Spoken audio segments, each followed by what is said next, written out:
Seja muito bem-vindo ao canal Programa Abrindo Horizontes. Eu sou o Teobaldo Klum e é um prazer tê-lo em nossa companhia. No vídeo de hoje, eu quero convidar você a viajar. Nós vamos acompanhar, através desta entrevista, uma viagem que o historiador e médico laurenciano Dr. Edilberto Luiz Rames, com o seu filho Dr. Guinter Rames e o seu genro Eduardo Vargas, fizeram pela Europa e pela Ásia. Saíram do Brasil para a Alemanha, depois conheceram o norte e o leste da Alemanha, na região de Vorpommern, que era a antiga Pomerânia, principalmente aquelas cidades ao redor do Mar Báltico. Dali foram para a China, para Pequim, e conhecer as instalações da Frasle, onde o seu genro Eduardo trabalha, é o diretor-geral. De lá foram depois conhecer um pouco do Japão.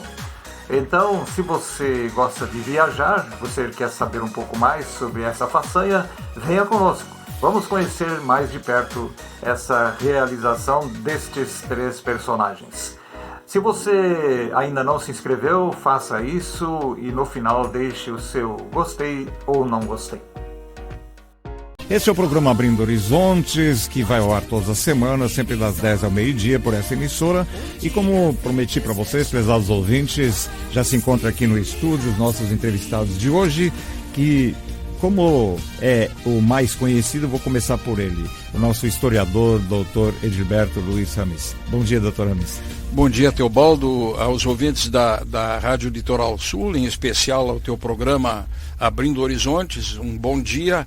Com muita satisfação estamos de volta aqui também para contar mais uma história da nossa vida, né, Teobaldo? Será um prazer a gente conversar. Também se encontra junto com o Dr. Rames, o seu filho, o Dr. Guinter, né? Bom dia, Guinter. Bom dia, querida São Lourenço do Sul, nossa querência.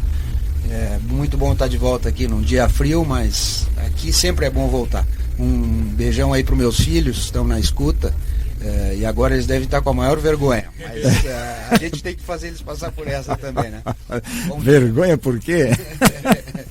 Também se encontra no nosso estúdio o genro, né, Dr. Rames, o nosso conhecido já também há mais tempo, embora que muitos anos não vejo, o Eduardo Vargas, né? Isso. Eduardo Vargas, bom dia então. Bom dia, Teobaldo. Seja bem-vindo ao programa. Bom dia, o prazer estar aqui. Com certeza vai ter muita coisa para contar. A gente vai passar um mês de férias aqui, já faz algum tempo que a gente está na China. Aproveitando também, mandando um beijo para minha esposa Anne, meu filho Lorenzo e a minha filhota Maria, que estão nos acompanhando. Legal. Bom, são esses três personagens que estão à minha frente, então nós vamos bater um papo bem legal com eles. E você que está em casa, você que está com o radinho ligado, você que nos acompanha pela internet, e então seja bem-vindo também. E agora você preste bastante atenção para que você possa acompanhar então cada detalhe, porque são assuntos que nem todos os dias nós teremos aqui para vocês. Eles viajaram pela Europa, pela parte da Ásia, eu acho, na China principalmente, e como o Dr. Rames já é um veterano em viagens, ele diversos programas já esteve conosco. Dr. Rames, então, mais uma vez, Alemanha, é isso?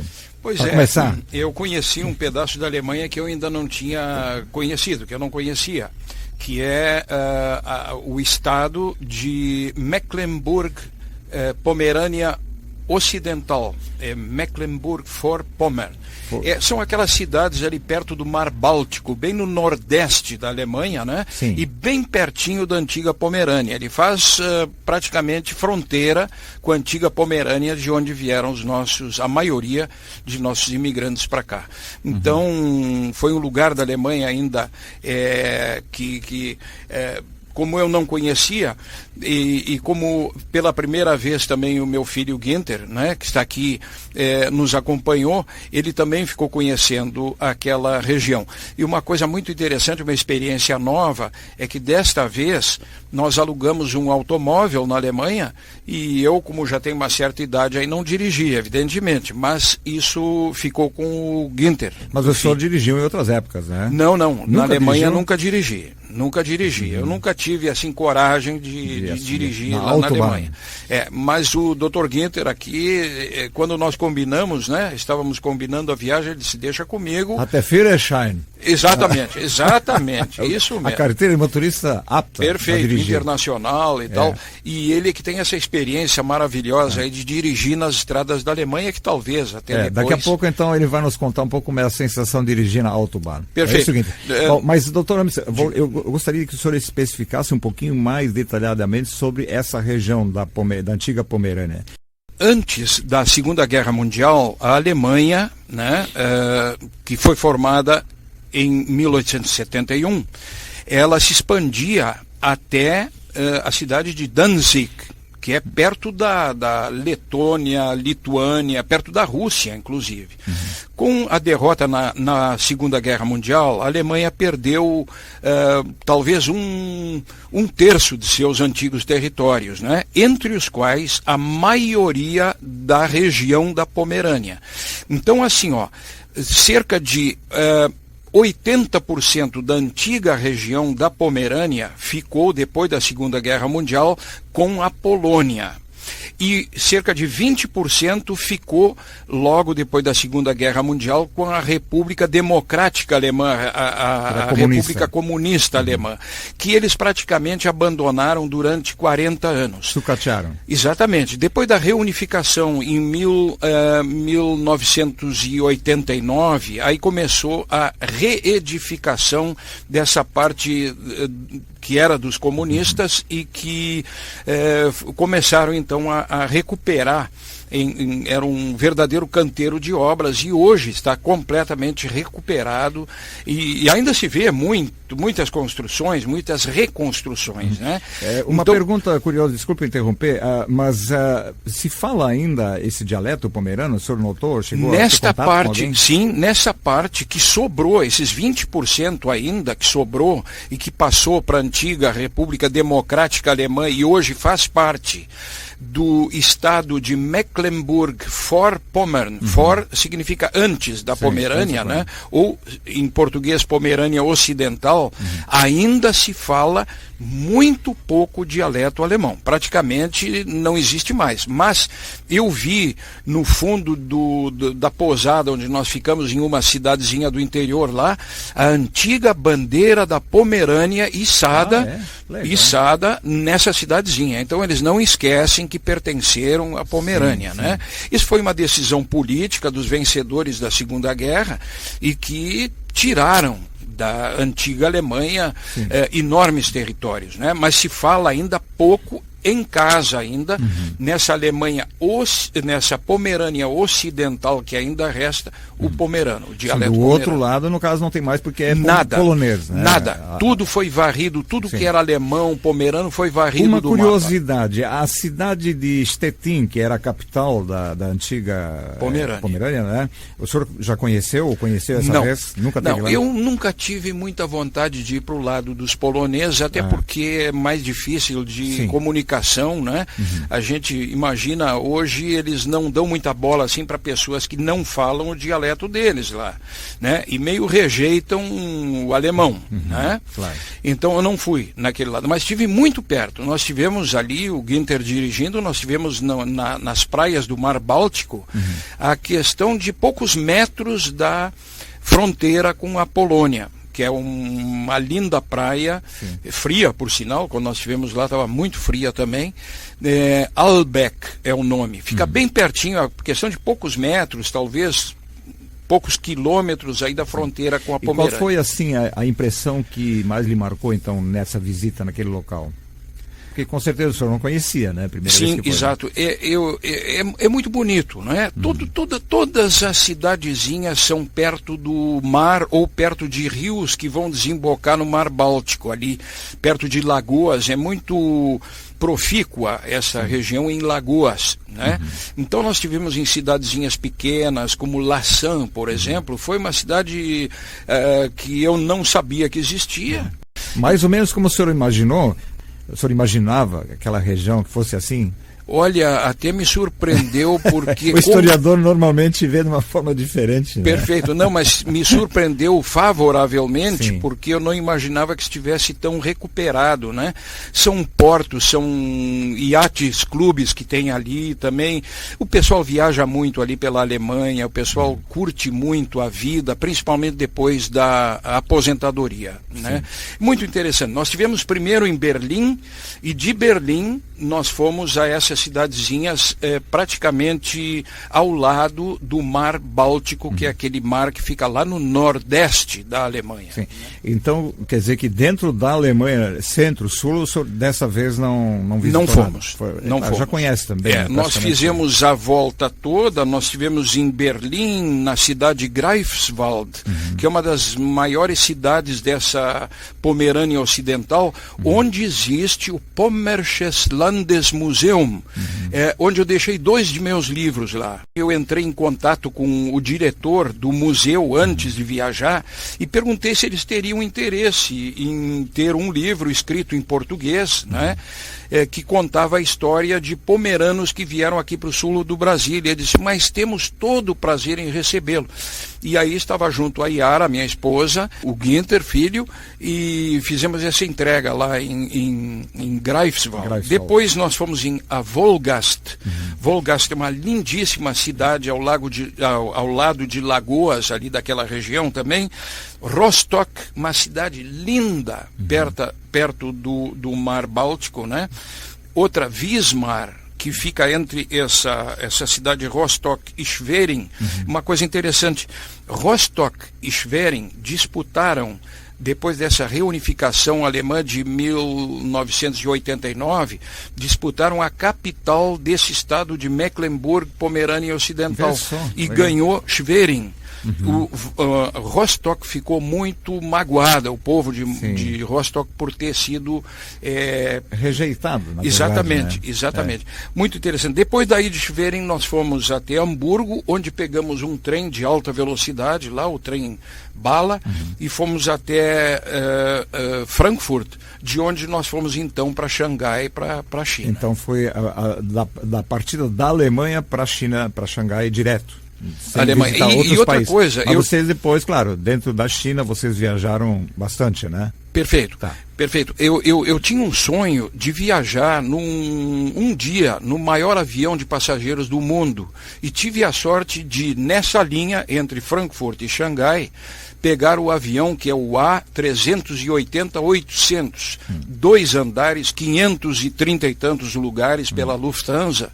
É uma coisa maravilhosa, é um avião absolutamente silencioso em relação aos outros, né, que nós já andamos, e numa estabilidade espetacular.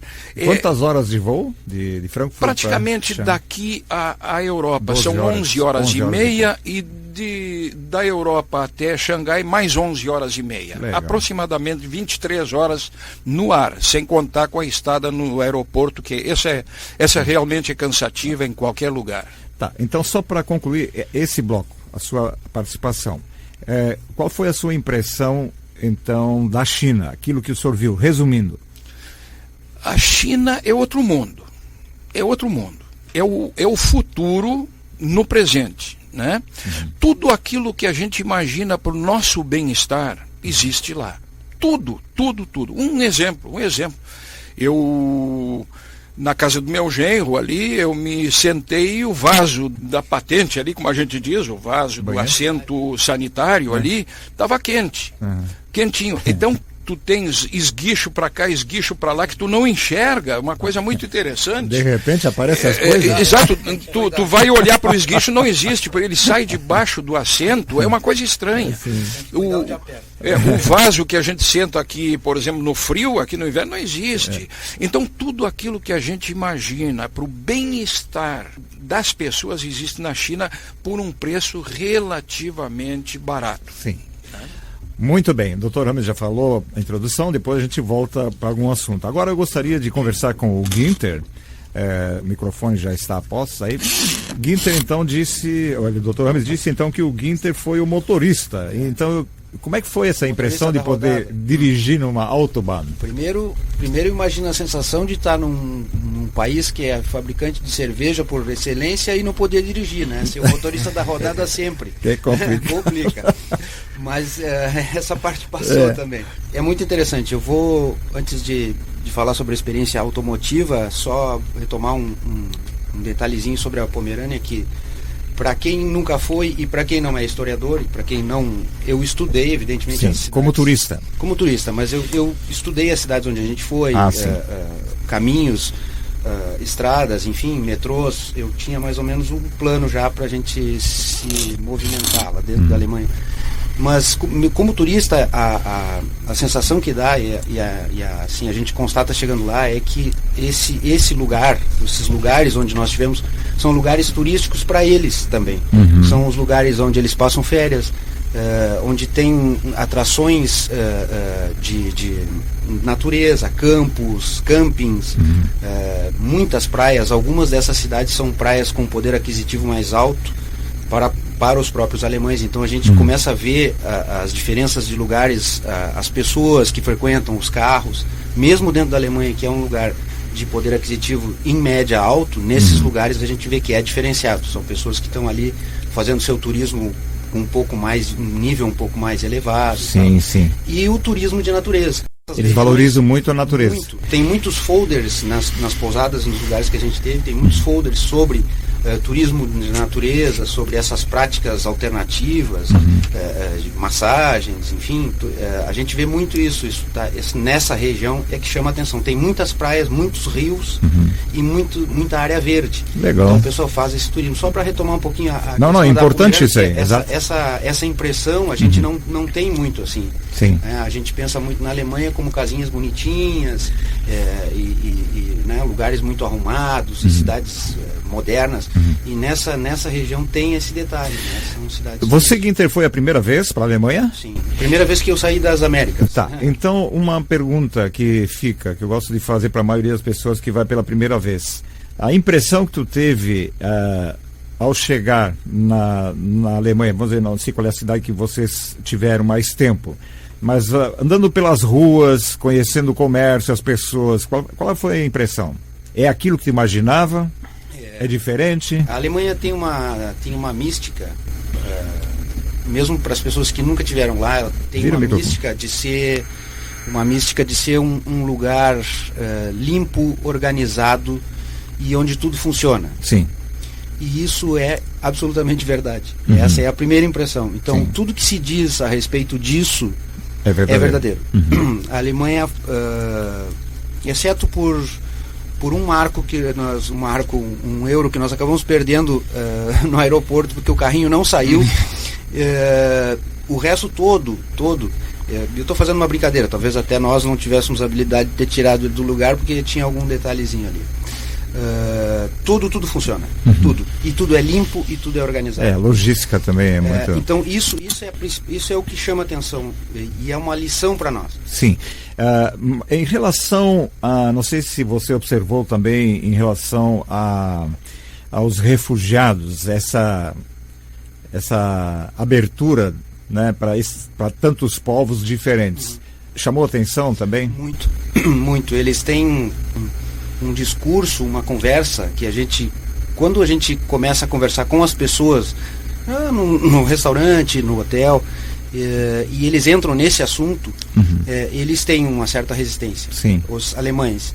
E tem muitos imigrantes, não só refugiados assim por fugir de países com maior pobreza, mas imigrantes mesmo. Sim. Pessoas que vão para lá para aprender profissões, para ter uma oportunidade de trabalho e de renda. E a grande maioria, assim, pelo menos a conversa dos alemães que nós conversamos no dia a dia lá, eles têm uma certa resistência, porque as pessoas vão para lá de outros lugares e não estão acostumados com aquela dureza, com aquele trabalho, com aquele envolvimento todo. E eles acabam aprendendo as profissões e etc. E as tarefas e voltam e vão embora. A grande maioria. Então, isso foi, tem que investir para depois não ter proveito. Né? Isso foi impressionante, assim, pra gente. Sim, porque se ouve muito, a Merkel mesmo diz, nós precisamos acolher essas pessoas porque precisamos de mão de obra também. Tá.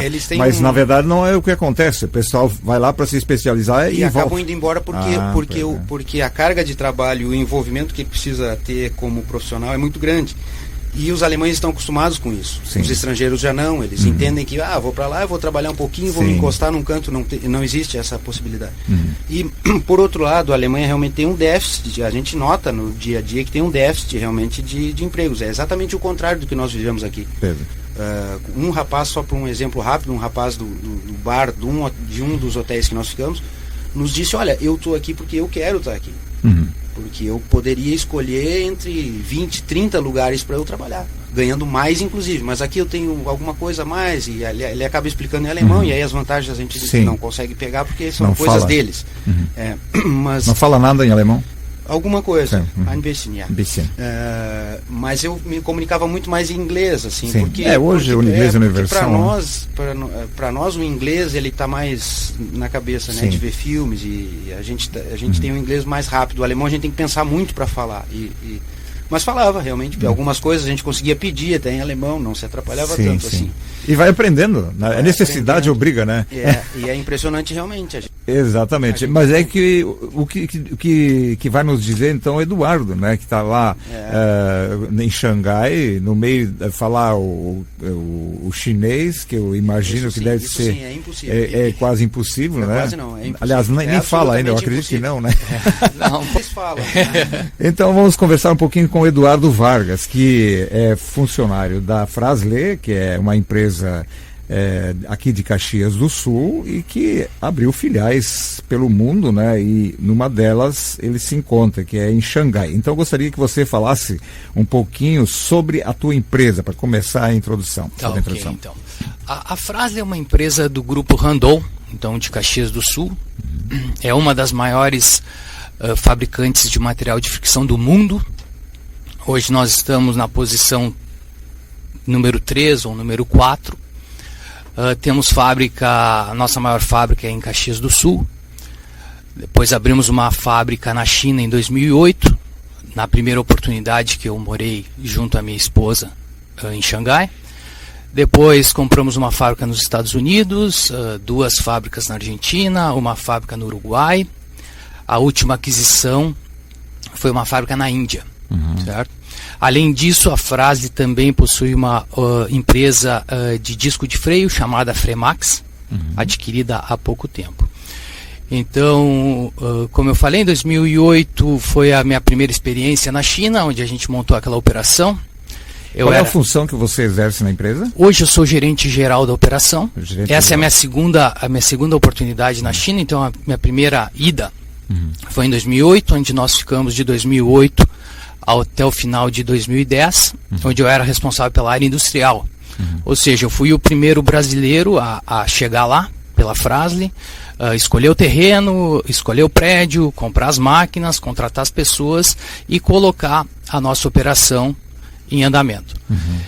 Voltei ao Brasil, assumi a operação da industrial da nossa fábrica aqui em Caxias do Sul, e no início de 2017 fui convidado novamente a retornar à China para assumir toda a operação, daí como gerente geral daquela planta.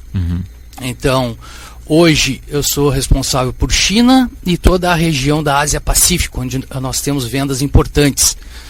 Austrália, Nova Zelândia, Coreia, Taiwan, Malásia, Singapura, Tailândia. A empresa, a Fras-le, ela é somente discos de freio, lona, é tudo voltar para lonas... Material de fricção. De fricção. Exato, exato. Mas fora disso, não... Material de fricção disco de freio, Sim, certo? claro. Mas na China nós só produzimos lonas e pastilhas para veículos comerciais, Legal. para caminhões, ônibus e carretas. Então, em 2010, você retornou para aqui para o estado. Para Caxias do E Sul. voltou para lá, que ano? 2017. 2017, E então já faz 2 anos. Exato, nesse retorno em 2017, voltei com a minha esposa Anne e com meus 2 filhos pequenos, o Lorenzo, à época, 5 anos, e a Maria Beatriz, à época, 3 anos. Tá, então, essa introdução sobre a empresa. Como foi, então, a tua primeira ida para lá, sem saber falar a língua, claro, tem que falar inglês, porque Sim. mandarim, né? Mandarim. Uhum. Você não sabe, é lógico. Como é que é chegar num país estranho para conseguir formar um núcleo, juntar pessoas, empresários locais, né, funcionários, para tentar montar uma empresa? Como é que é isso aí? É extremamente desafiador, complicado. Naquele momento nós fomos eu pela parte industrial, mais um colega pela parte de compras, e nós tínhamos uma tradutora. Uma tradutora chinesa que morou no Brasil por anos. Então onde nós íamos ela ia conosco, né? Mas o mais complicado é tu negociar sem estar sabendo o que eles estão falando de ti, o que ela está traduzindo de ti para eles. Tem que confiar. Muitas vezes a gente falava por 5 minutos, ela traduzia em 30 segundos. Nossa. Então isso realmente é bastante complicado, e acho que de toda essa experiência na China, a parte do idioma é a que mais nos preocupa. Porém, o governo chinês, através das zonas de desenvolvimento, divididos em cada uma das províncias, eles têm pessoas responsáveis por trazer empresas estrangeiras. Então, quando nós chegamos lá, quando nós escolhemos aquela localidade, que é uma cidade chamada Pinhu, que é muito próximo de Xangai, nós recebemos alguns benefícios. O governo nos ofereceu o prédio, nos ofereceu aluguel subsidiado, nos ofereceu empréstimos para compra das máquinas. Enfim, a gente foi muito bem atendido pelo governo chinês. Então o governo incentiva muito as empresas estrangeiras. Muito. Outro exemplo disso, em 2017 nós abrimos a nossa nova fábrica. Imagina, em 2008, 2009 nós abrimos a primeira, isso faz menos 10 anos. Sim. Está fazendo 10 anos. E quando 2016 chegou, a nossa fábrica, que até então nós só tínhamos plantações ao redor, já estava tomada por prédios residenciais. Como nós trabalhamos com fricção, a gente precisava sair daquele local. E o governo chinês nos alertou e nos solicitou que nós nos mudássemos para o distrito industrial, onde o governo construiu um pavilhão para nós, 15 mil metros quadrados, de acordo com o nosso layout, nos subsidiou o aluguel por 1 ano e nos ajudou com um valor em espécie para fazer a mudança do maquinário de uma fábrica para outra fábrica. Mas então estava tudo perfeito. Tudo certo, tudo perfeito. 2017, final de 2017, nós inauguramos a nossa nova fábrica, que é uma bela de uma fábrica, Quantos 15 mil metros quadrados. Tem hoje? Hoje nós contamos com 160 funcionários, somos em 4 brasileiros e o restante somente funcionários chineses. E como é que você faz, por exemplo, para liderar esses funcionários? Coloca um chinês como intérprete? Ou... Não, normalmente o pessoal de gerência, eles falam inglês. Então a língua oficial na nossa empresa é o inglês. Claro que o pessoal de chão de fábrica, eles não falam inglês. É isso que eu quero me referir. Então nós temos os níveis intermediários, os supervisores de produção. Eles falam inglês e eles falam o chinês. Então eles transmitem as diretrizes da empresa para o pessoal de chão de fábrica. Legal, boa essa introdução. Ok, nós são 10 horas e 58 minutos, nós vamos fazer um breve intervalo e a gente está entrevistando hoje no nosso programa o Dr. Gilberto Luiz Rames, o seu filho Guinter Rames e o seu genro, o Eduardo Vargas, que se encontra em Xangai atualmente trabalhando na Fras-le. Então nós vamos no segundo bloco continuar nosso bate-papo aqui informal e trazer mais novidades para você. Ok, nós estamos entrevistando hoje aqui o Dr. Gilberto Luiz Rames, o seu filho Guinter Rames e o seu genro, o Eduardo Vargas. E o eles viajaram pela Europa, Alemanha, China, e o Eduardo é funcionário, gerente geral da Fras-le, e está atualmente em Xangai, residindo em Xangai, está de férias e por isso ele se encontra aqui conosco hoje. Bom, no primeiro bloco nós já falávamos, Eduardo, sobre a empresa, a Fras-le, e o seu estabelecimento em Xangai. E então, para os ouvintes que não têm nem ideia o que é China, o que é Xangai, eu gostaria que você de repente mencionasse algumas peculiaridades, coisas típicas locais, como é o povo, os seus costumes. Pode ser? Pode ser, sem problema. Então, falando um pouco da China, né? Hoje o pessoal tem até um preconceito. Muitas das perguntas que eu respondo são: o que tu tá fazendo na China? O que tu come lá? Como é que tá a tua família? E muito ao contrário do que as pessoas enxergam a partir do Brasil, hoje a China é a segunda economia mundial. Vai ser a primeira em breve. Hoje o PIB da China é 7 vezes maior que o PIB do Brasil. País com 1,4 bilhões de pessoas. País extremamente desenvolvido. Principalmente o lado leste. Nós moramos em Xangai. Xangai é uma cidade gigante, uma das maiores cidades do mundo. 25 milhões de habitantes em Xangai. Extremamente segura. Nós podemos sair a qualquer hora de casa, minha esposa, meus filhos, que não vai ter nenhum problema. Polícia não usa armas lá. Então é muito difícil tu ver policial na rua. O que mais a gente vê são guardas de trânsito. O pessoal me pergunta muito também, Teobaldo, o que eu como lá, se eu já comi cachorro, né? Então, essa acho que foi a pergunta que eu mais respondi na minha vida até agora. Então, a gente tem que lembrar um pouco da história da China, né? A China é milenar, mas em 78 ela abriu a economia. Então, vamos lá, 40 e poucos anos atrás, realmente o pessoal passava dificuldade lá. Então, o pessoal comia o que se mexia, né? Mas hoje isso já ficou para trás. Hoje é um país extremamente rico. Inclusive no interior? E inclusive no interior. Ou seja, hoje não tem pobreza. Agrícola, por exemplo. Toda ela baseada em minifúndio, não tem latifúndio, muita gente, né? Então hoje a China é o maior importador de comida do mundo, porque ele não é autossuficiente, não consegue ser autossuficiente para 1,4 bilhão de pessoas morando lá. Então, hoje ela importa principalmente do Brasil. Hoje o maior parceiro comercial do Brasil é a China, né? 60 bilhões ano passado em compras principalmente de soja, petróleo, minério de ferro, carne de porco, carne de frango, enfim. Hoje a China e o Brasil são realmente parceiros econômicos e podem vir a ter uma balança muito maior com todo esse problema que a China está tendo com os Estados Unidos. Mas a vida em Xangai ela é muito segura. O povo chinês ele é acolhedor, né? A gente tem alguns amigos chineses que nós os visitamos, eles nos visitam. É um povo que tenta te ajudar, principalmente pela questão da dificuldade da língua. Então, muitas vezes eles não falam inglês, porém eles vão buscar alguém para te ajudar que fale inglês. Então, enfim, eles vão nos ajudar. Em consequência dessa abertura empresarial, deve ter com certeza muitos povos de outras nacionalidades lá presentes também, né? Sem dúvida. Asiáticos principalmente também. Sem dúvida. Xangai, por exemplo, é uma cidade internacional. Hoje os nossos filhos, eles estudam numa escola americana. Eles estudam o idioma inglês e, claro, também o mandarim. Então tem pessoas do mundo inteiro. Só de brasileiros em Xangai, registrados no consulado, são mais de 2.000 brasileiros. Opa, fora americanos, japoneses, coreanos, enfim. Gente de todo o mundo. No caso, a capital é Pequim, né? Pequim. A Xangai é a segunda cidade maior? Ou é maior?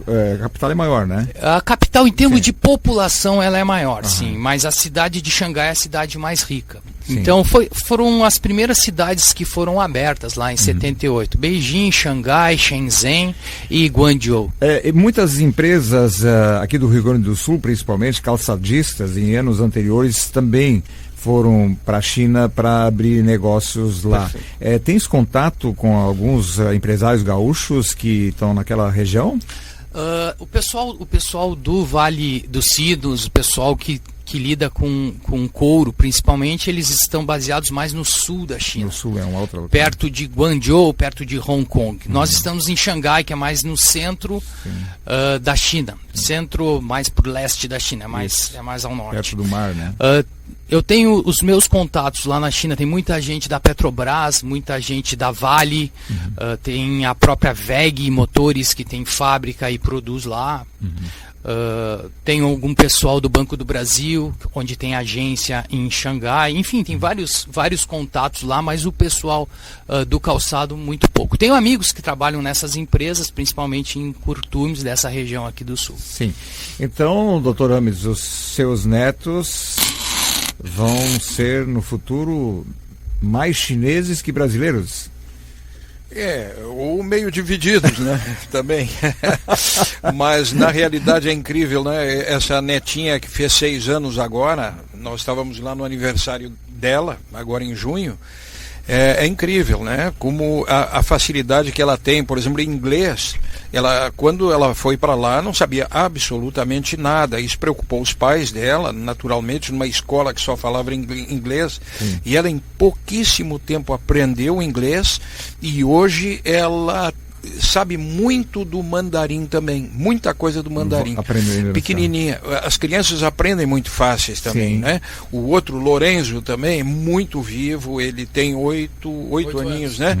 8 aninhos também, é incrível, fala tudo, dá gosto de ouvir eles falando inglês com qualquer pessoa, né? E parecem adultos, né? Legal. Falando com qualquer pessoa. É incrível, é realmente incrível. Eu tive a oportunidade de conhecer a escola das crianças, né, dos netos.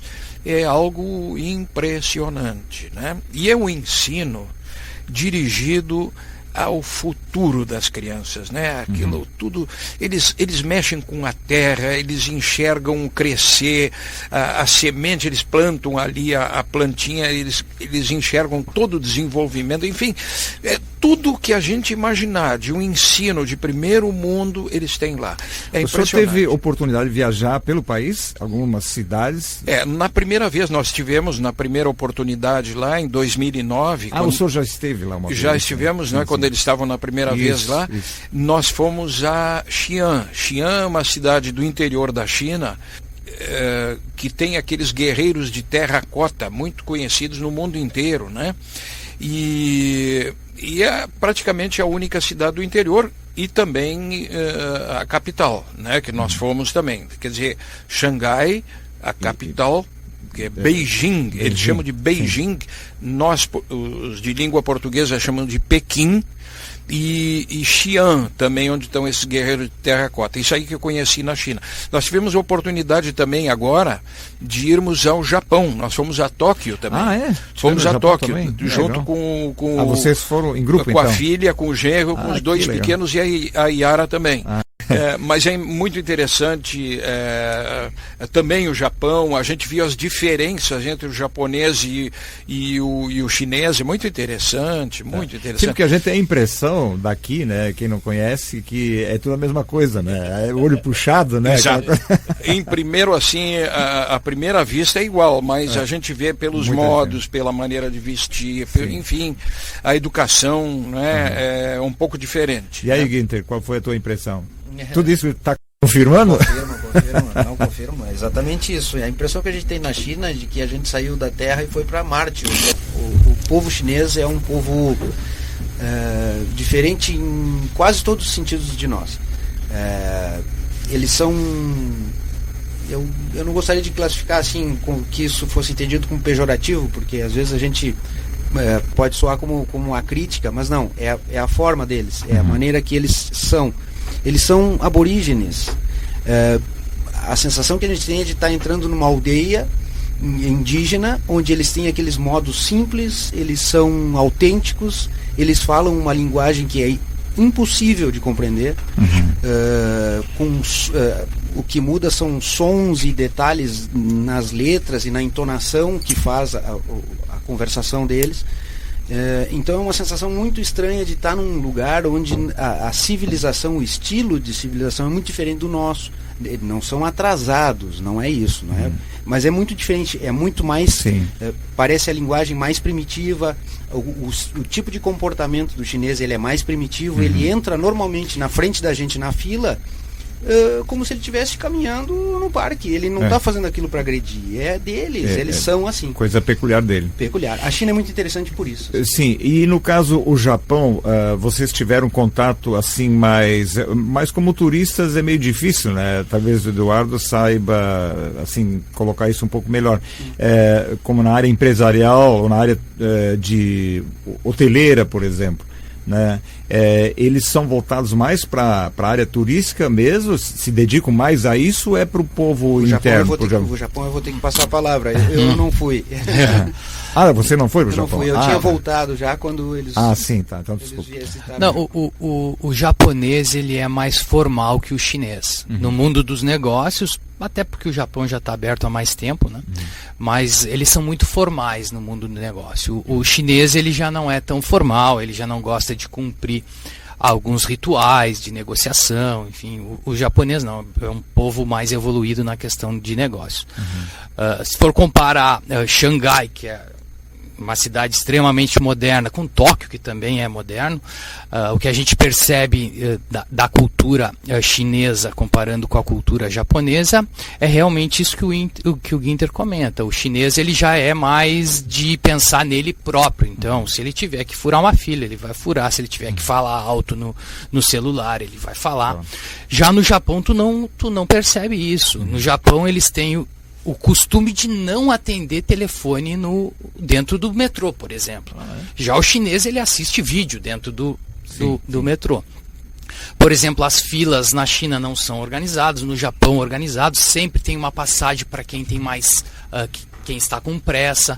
Então eles deixam normalmente o lado direito para as pessoas passarem que estão com pressa. Falando nisso, no caso o transporte, como é que ele é voltado para trens também? É trem-bala, aquele sistema europeu? Sim. Ou o sistema de transporte é mais ônibus? Não, vou falar da China então. Tá. Da China, já que é o que eu posso falar com maior propriedade. Hoje, em termos de transporte, eu que viajo bastante, eu não conheço um país que seja tão moderno como a China em termos de transporte, tanto de os níveis dos aeroportos, os tamanhos dos aeroportos, os trens, trens rápidos. A gente foi, a oportunidade nós três tivemos de ir a Beijing, nós fomos de avião e voltamos de trem rápido a 350 km por hora de Beijing a Xangai em 4 horas e meia. Imagina. Nós temos em Xangai um trem chamado Maglev, que ele literalmente levita, ele anda a 430 por hora. O Guinter teve a oportunidade de viajar nesse trem. As estradas chinesas, é muito difícil tu ver um buraco numa estrada chinesa. São estradas com no mínimo 5 pistas de cada lado, muitas vezes 5 pistas de cada lado embaixo, e passa uma elevada com mais 5 pistas de cada lado por cima daquela mesma rodovia. Milhões e milhões de carros, milhões e milhões de caminhões, enfim, é um país realmente que investe muito em infraestrutura. E Tóquio também. Tóquio, nós tivemos a oportunidade em Tóquio de andar muito de trem e de metrô. Fantástico, sistema organizado, muito limpo, prático e rápido. Você aconselha algum jovem que está nos ouvindo a fazer um intercâmbio ou ir lá à China para trabalhar? Sem dúvida. A China, como eu falei, já é a segunda economia do mundo, vai ser a primeira em alguns anos. Hoje o governo chinês investe muito em novas tecnologias, investe muito em zonas de desenvolvimento, investe muito em educação, enfim. Hoje a China está se preparando para ser o Tem líder algum mundial. Lourenciano lá contigo? Lourenciano, trabalhando na Frasle não, mas tem um pelotense, pelo menos, que é também foi meu colega na escola técnica e está conosco mas lá. Então, tu representas muito bem São Lourenço, né? Nós temos vários lourencianos, né, que estão no mundo afora, né? Que legal isso. Exato. Aí, né? Então, isso é muito gratificante para nós, lourencianos, a gente ter pessoas influentes e que enfrentam o mundo lá fora com sucesso, né? É legal. Muito bem, o nosso tempo está se indo rapidinho, né? Mas nós ainda vamos fazer umas considerações finais. Eu gostaria de pedir para o Dr. Rames ainda comentar um pouco sobre a Alemanha. Porque nós já falamos em outros programas de algumas localidades específicas, como por exemplo o Sponheim, que nós já conhecemos, eu também conheço, que muito gira em torno da nossa realidade aqui, né? Por exemplo, o turista lourenciano, que tem aquela imagem, o descendente de alemães, né? Que tem aquela impressão, quero conhecer a Alemanha dos meus antepassados. E o que o senhor pode dizer para esse pessoal? Eu acho que assim, a região, para mim, mais bonita assim, pela própria natureza é o sul da Alemanha, é Baviera, né? Baviera, aquele estado de Baden-Württemberg, lá no sul, porque por ali existe a chamada região pré-alpina, então em todo lugar que a gente olha é bonito, né? Muito, muito bonito. Agora, a Alemanha tem características em cada região. No centro é mais plano, lá no norte tem praias, tem à esquerda, digamos, quem olha no mapa assim, tem o Mar do Norte, praias do Mar do Norte, com pescadores também, e bem no norte esse Mar Báltico também. Então cada região da Alemanha tem as suas características. É evidente que depende muito do interesse de cada um. Eles vão para a Alemanha para quê? Se forem, por exemplo, para conhecerem as regiões de onde vieram os antepassados da região da Pomerânia, eles precisam entrar, acredito eu, melhor numa excursão e irem para cidades polonesas que hoje mudaram de nome, não são aqueles nomes antigos da Pomerânia alemã, né? Da Pomerânia da Prússia, que não existia Alemanha, como tu falaste. Prússia.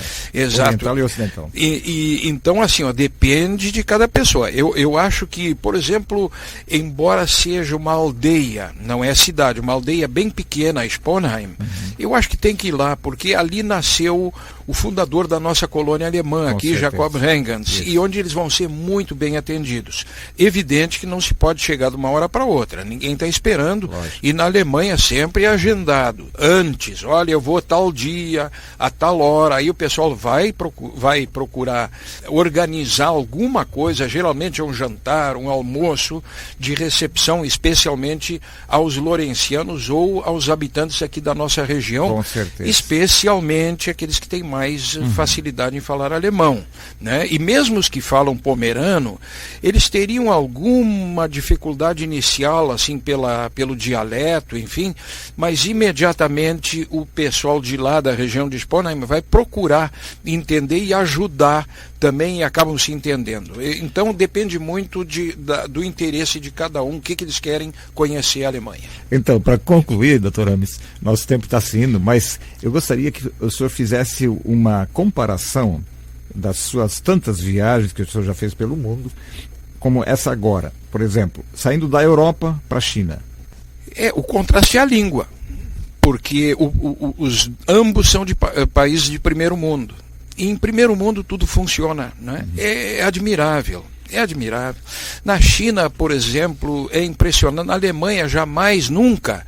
Nós tivemos 8 vezes na Alemanha. Nunca nós fomos abordados por qualquer marginal na Alemanha. A mesma coisa em Xangai, na China, em qualquer lugar, em Beijing, enfim.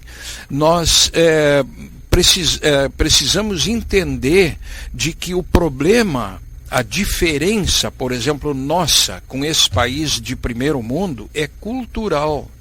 né? O Brasil está estimulando a vinda de turistas para cá, né? Às vezes eu fico pensando, vem um turista, às vezes não sabe nem se vai sair vivo do Brasil. Isso é uma pena, né? É uma pena. Isso, e lá não tem isso. Agora, por que não existe criminalidade? Porque existe punição severa, né? Doutor Ramos, o Guinter está levantando a mão, ele quer complementar. Para não perder o fio da meada. O assunto, tem uma diferença muito importante entre a Alemanha e a China, que é nítida. Nos dois lugares são seguros por razões diferentes. A Alemanha é segura porque as pessoas têm uma mentalidade de primeiro mundo, de crescimento, são educados, os crimes quase que não são necessários, porque o poder aquisitivo é maior e há mais tempo, então eles estão acostumados a não precisar e também coisas. A punição, né? A punição também, mas hoje a gente nota que os crimes, mesmo os delitos, não só crimes, eles não são cometidos porque não há necessidade, eles não jogam papel no chão, eles não estacionam em lugar que não pode estacionar. A China é diferente. A China, ela é o que é hoje de segurança, porque o povo chinês é completamente vigiado. Às vezes as pessoas podem achar que não, a China ela é segura porque não tem marginais, não tem bandidos. Não é verdade. A China é o grande olho. Em qualquer lugar que se esteja na China, tem 20 câmeras apontadas para a gente, com reconhecimento facial, com filmagens. Sim. Enfim, as autoridades sabem passo a passo onde a gente anda. E o povo chinês se comporta nesse sentido pelo controle absoluto. Pela necessidade também, né? Controle absoluto do governo. Então, nesse sentido, não precisa policiais na rua. Sim, o grande olho está sempre nos vigiando. É uma forma de vigiar também, né? De ter um controle sobre a população. Né? Essa diferença vou aproveitar a deixa aqui para fazer o encerramento, a despedida. Então, só para concluir, para os ouvintes então tomarem conhecimento mais detalhado, qual foi então assim a tua impressão, a teu então? É muito interessante. A China tem várias curiosidades. É um lugar a se conhecer, pelo menos uma vez a se conhecer. Na China, a recomendação: conheça as muralhas. É o lugar mais impressionante que eu já estive. É um monumento, realmente é uma maravilha, né, da humanidade. É preciso conhecer. Voltando um pouco para a Alemanha, é muito recomendável que se conheça a Alemanha. Nós aqui, especialmente, que nós temos uma cultura, vamos sublimar um pouquinho aqui, uma cultura um pouquinho inferior a deles, nesse sentido. Nós estamos muito atrás em termos culturais, em termos de educação, e é preciso ver o exemplo de um país do primeiro mundo para a gente crescer aqui, né? As escolas deveriam fazer isso, deveriam incentivar viagens a esses lugares para que as crianças vissem como é que as coisas funcionam ao natural. E um último detalhezinho, dois rápidos para encerrar, porque às vezes uma curiosidade que as pessoas podem ter e é interessante falar sobre isso. Na questão de dirigir, nós começamos o programa com ele comigo dirigindo e eu acabei não dirigindo nada. Pois eu fiquei escutando. Isso é muito interessante. Na China, dá medo de dirigir. Dá medo. Por quê? É uma multidão, gigantesco. A gente não entende a língua, as placas, algumas estão em inglês, mas a grande maioria é em chinês, então é muito difícil, né? Hoje, claro, tem GPS e tudo, mas realmente oprime, é um trânsito, é opressivo. Na Alemanha, não. Em qualquer lugar que se ande, o trânsito é tranquilo, as estradas são dimensionadas, é possível andar livremente, só que respeito à legislação. Se é 30 km por hora, todos andam a 30 km por hora, sem nenhum incômodo, sem buzina, sem brigar com ninguém. Isso é válido para os países do primeiro mundo, né? Primeiro mundo. E aqui, uma curiosidade, então, é necessário ter, para dirigir na Alemanha, a carteira internacional. É fácil, no Detran, fácil, rápido. Se faz a carteira internacional, tem que levar a nossa carteira, é exigida também, inclusive para aluguéis de carro e tal. Tem que ter a nossa carteira do Brasil e a internacional, as duas. Sim.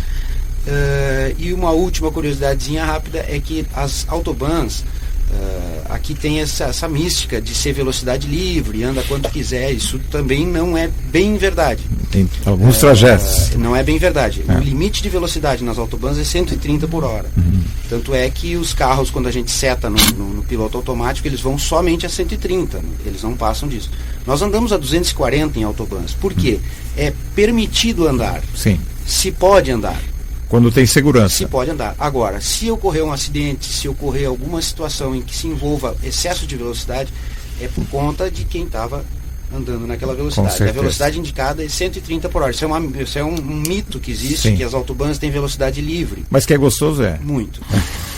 E muito seguro. Isso é que é importante. Não há verdade. risco. Aqui, Sim, se nós andarmos sim. a 240 em qualquer estrada que seja, pode ser na freeway, é um risco Sempre. de vida. Porque contando os buracos todos que eu vi dentro da Alemanha e da China, dá zero. Eu não vi nenhum buraco. Então. Nenhum. É impressionante. Valeu, então, essa conclusão. Dr. Guinter, olha, muito obrigado pela participação. Nada, Sucesso. eu que agradeço. O senhor está em Eu estou em Osório. Osório. Isso. Então, sucesso na sua Obrigado, carreira, obrigado. voltando a trabalhar agora, depois das férias, Isso. reanimado, né? Já tô quente. Já. Beleza, então. Então vamos continuar com o Eduardo, rapidinho, para as conclusões finais também, que o nosso tempo já foi. Daquilo tudo que nós falamos sobre Frasle, sobre Xangai, sobre a tua saída do Brasil, assumir isso tão importante, que é mais importante para a tua vida particular e profissional também, familiar também. Qual o projeto, então, de futuro? Né? Daqui por diante, você está de férias, vai retornar, pretende ficar mais tempo lá ainda? Rapidinho, assim. Sim, rapidinho, então. Eu estou de férias, mas semana que vem, como bom brasileiro e agora caxiense, semana que vem eu vou trabalhar, vou passar uma semana em Caxias trabalhando. Eu tenho um contrato de 3 anos, já se passaram 2 anos e 3 meses, a ideia é renovar. Eu devo ficar mais pelo menos 1 ano, 1 ano e meio lá. Gostaria de ficar por um bom tempo, vamos ver, semana que vem a gente vai conversar. Mas se eu puder ficar 5 anos, 6 anos, 7 anos, seria muito, muito importante para a nossa família principalmente e para o meu desenvolvimento profissional também. Ok. Então tá, Eduardo Vargas, prazer te rever. Forma. Eu te conhecia quando era um tempo atrás, mas garoto, né? Hoje não faz adulta, muito, não faz muito. Então, eu fiquei muito contente em vocês, Dr. Rames, ter agendado vocês 3 aqui, que foi muito legal. Eu tenho certeza que os ouvintes gostaram também e que sempre se aproveita alguma coisa, né? Então, desejo sucesso para o teu retorno, sucesso no trabalho também e para a família também.